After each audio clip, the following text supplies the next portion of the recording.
Hey guys! Some of you have asked me to make tutorials for blocks of clay and different clay tools in miniature, so I decided to begin with a pasta machine. This is just a simple version and it doesn't actually work, but it'll look super cute on a miniature scene or in a dollhouse. Hope you'll enjoy!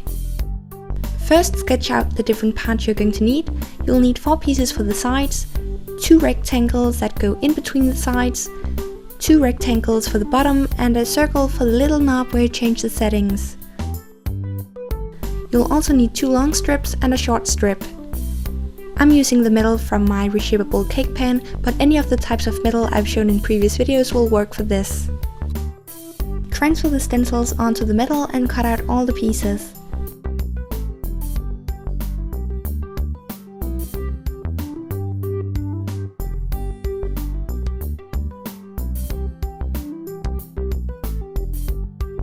I first glued together the 2 rectangles for the bottom and then used a file to round off the edges.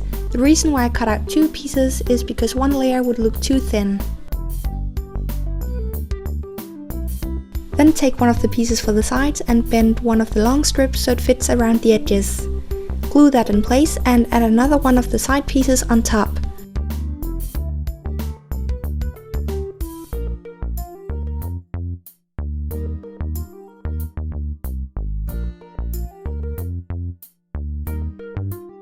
Take the 2 smaller rectangles and use the side piece to measure where the fold should be. Then use flat nose pliers to bend it.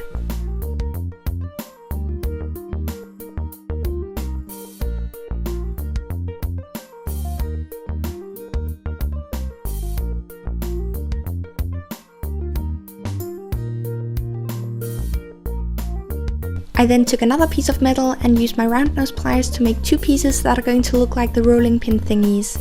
Glue these in place as well and glue on side piece number 2.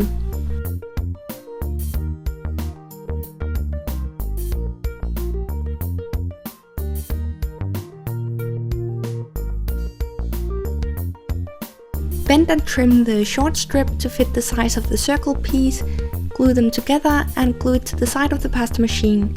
You also want to glue on the bottom piece.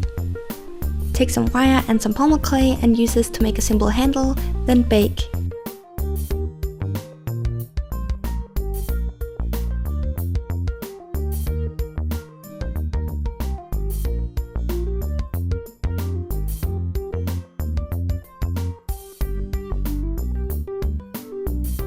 I then used my electric file to drill a hole for the handle and made a small mark where there would usually be a screw.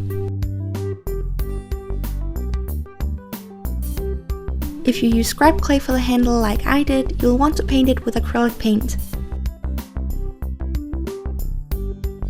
Lastly, I just added some alcohol ink to enhance some of the details and make it look less clean.